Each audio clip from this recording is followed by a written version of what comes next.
My name is Ulani, and I'm a mother of two, just outside Portland. At 36. I thought I had created a life of stability, two wonderful kids, a demanding career, and a family I held together as its foundation. I was the one who paid their bills, co-signed their loans, and fixed their mistakes, believing that's what kept us strong. But I was completely wrong. The car spun twice before it slammed into the guardrail. I texted the family chat from the emergency room, my hands shaking. Car crash. I need someone to pick up the kids from school. Hours passed. Nobody came. My sister, Chloe, finally responded, not with help, but with selfies from a spa day. 2 weeks later, incapacitated. I got a frantic call from my mother, demanding $3,200 for a cruise deposit. She needed it by Friday. It was in that moment, listening to her talk about non-refundable deposits, while my body was still a mess of stitches and bruises, that I didn't just get angry. I went cold. There's a unique kind of devastation that comes with realizing your family is completely indifferent to your suffering. It's not just selfishness. It's a profound lack of connection that leaves you feeling like a stranger in your own life. That coldness settled deep in my bones. A permanent chill, where warmth used to be. For my entire adult life, I had been the family's fixer, their financial safety net. I paid for Chloe's influencer business boot camp when she decided she was going to be a star. I gave my parents the money for a new roof when theirs started leaking into the living room. I even co-signed the loan for my brother's car after he wrecked his last one. I never made them ask twice. I just did it. I thought that's what a foundation was for. I was so wrong. When the accident happened, my first thought wasn't about my own pain. It was about my son Leo, who is 10, and my daughter Maya, who is 7. Who would get them? Who would make them dinner? My text was a simple, "Despérate, Plea." The silence that followed was an answer. Chloe's post finally appeared hours later, a boomerang of 2 champagne flutes clinking together. The caption, a breezy, "Treat yourself Tuesday." My parents had seen my message. The little read icon confirmed it, but they chose silence. Their inaction wasn't an oversight. It was a decision. After hours of watching my phone, hoping for a call that never came, I gave up on them and called my cousin, Anya. She didn't hesitate. She left work early, drove straight to the school, picked up the kids, and took them for pizza. Her husband, Ben, met them at my house to pack overnight bags. They didn't ask for permission or wait for instructions. They just handled it. They just showed up. Meanwhile, Chloe's spa day unfolded on Instagram. There was a picture of her in a fluffy white robe. Then a video of her getting a pedicure. My mother loved every single post. The next day, my mother finally called. She didn't ask about the crash. She didn't ask if I was okay. She didn't even mention the children. She launched straight into a breathless pitch about a once-in-a-lifetime cruise deal she and my father had found. The deposit was non-refundable, she stressed, and it was due by Friday. She spoke with an unnerving excitement, as if she were calling to share good news with someone who wasn't lying in a hospital bed. I listened to her entire sales pitch, the words blurring into a meaningless hum of entitlement. When she finally paused for breath, waiting for my inevitable agreement, I said one word. No. Silence stretched across the line, thick and heavy. What do you mean? No, she finally asked, her voice laced with genuine confusion, as if the concept was completely alien to her. I didn't explain. I didn't argue. I just ended the call. And as I set the phone down, I felt the distinct, satisfying click of a lock turning deep inside me. The fallout began less than 24 hours later. It started with Chloe. She texted me a link to an obscenely expensive handbag. A few minutes later, another text arrived. Mom said you were being weird about the cruise. Everything okay? The manipulation was so transparent, it was almost insulting. I ignored both messages, letting them sit there, unread. My new boundary was silence. Then came my father. I sent a long, rambling text about the importance of family helping each other. A lecture that conveniently ignored their complete failure to help me. He painted me as the villain, the one who was suddenly punishing my heartbroken mother for a simple request. I read the message and felt nothing but a dull, empty ache. The performance reached its peak that evening. Chloe posted a dramatic, black and white, quote, on her Instagram story. The kind influencers use when they're feuding. It read, "It hurts when you realize you were watering a dead plant all along." The irony was so profound, so utterly lacking in self-awareness, that I almost laughed. They saw themselves as the victims, the neglected plants. They had no idea they were the rot in the soil. I thought the conflict would stay at the level of petty emotional blackmail, guilt trips, and passive-aggressive social media posts. I was wrong.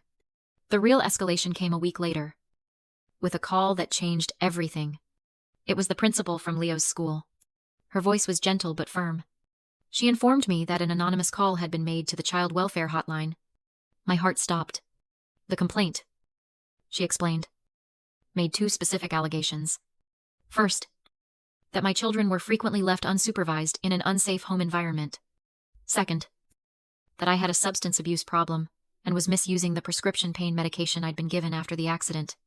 The blood drained from my face. It was a cold, sickening rush. I knew, with absolute certainty, who had made that call. Only my parents and Chloe knew the specific name of my prescription. This was their next move. This was their leverage. They weren't just asking for money anymore. They were threatening me with the loss of my children to get it. They had crossed a line from which there was no return. The family I thought I had was gone. In its place stood a group of strangers, willing to destroy my life for a cruise. That night, stewing in a potent cocktail of fury and fear, I did something I should have done years ago. I launched a full financial audit of my life. The malicious hotline call wasn't just a threat, it was a trigger. It pushed me past grief and straight into a cold, methodical need for facts. I spent hours online, pulling credit reports, downloading bank statements, and untangling the web of financial enmeshment I had allowed to grow over the years. That's when I found it.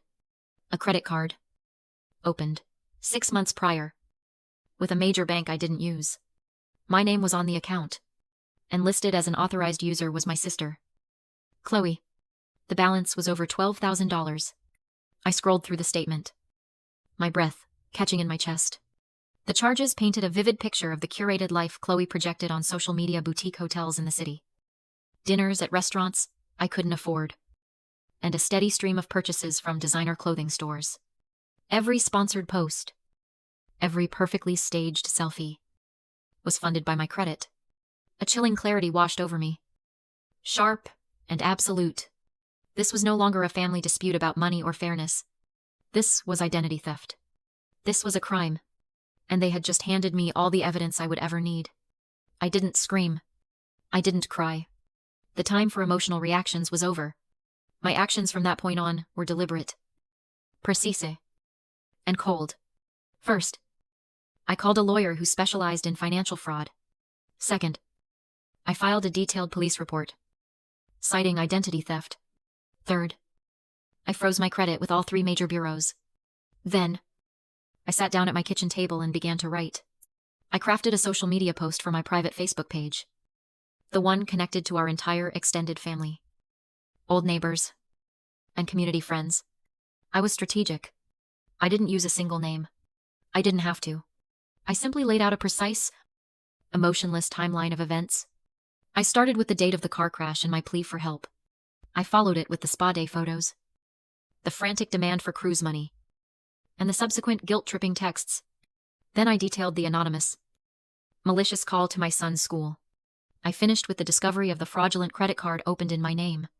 And then, I attached the receipts. I posted screenshots. Side by side, my desperate text in the group chat, next to Chloe's smiling champagne boomerang.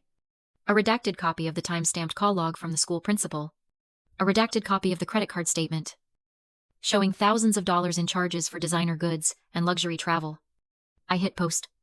The effect wasn't gradual. It was a bomb, detonating in the quiet, manicured garden of my family's public image. The post triggered an immediate cascade of revelations. A cousin messaged me, revealing Chloe had borrowed $2,000 from him for a rental deposit and never paid it back. A former family friend commented, questioning a suspicious GoFundMe my parents had run 2 years ago for emergency plumbing repairs that never seemed to happen. The facade didn't just crack, it disintegrated in real time as a clear and undeniable pattern of deceit was exposed for everyone to see. The consequences were swift, Chloe's micro-influencer brand partners, who sold wellness, teas, and boutique clothing, dropped her within 48 hours. My parents quietly deleted their old, questionable GoFundMe page. The social shrapnel from the detonation was devastating to their carefully curated image. My mother called me, sobbing, not to apologize, but to demand I take the post down. "You're ruining the family's name," she cried. I hung up. A few days later, my lawyer sent a formal cease and desist letter to Chloe regarding the identity theft. Her social media accounts went dark. The demands for money stopped completely. Within 3 months, their world, which had been propped up by my income for so long, collapsed. Without my financial support, they lost their house to the bank. Chloe had to move back in with them, into a cramped rental apartment. The beautiful sound of silence filled my life. My world became small and peaceful. It revolved around my children, my work, and my new, chosen family, Anya and Ben. We started a tradition of Sunday night dinners, our laughter filling the space where anxiety used to live. One evening, my daughter Maya looked up from her drawing and said, "I like how our house is calm now." That word calm was the ultimate reward. It was worth more than any apology I never received. With the money I was no longer hemorrhaging, I started college funds for Leo and Maya, and opened my first real investment account. My future was finally my own. 6 months later, a letter arrived. No return address.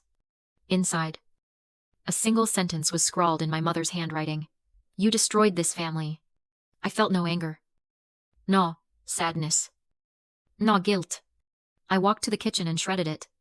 I didn't destroy a family. I just stopped being the sole foundation holding up a rotten structure. And when it collapsed under the weight of its own decay, I was finally free. The greatest lesson I learned is that the people who belong in your life don't need to be begged to show up. And it's more than okay to show the rest of them the door.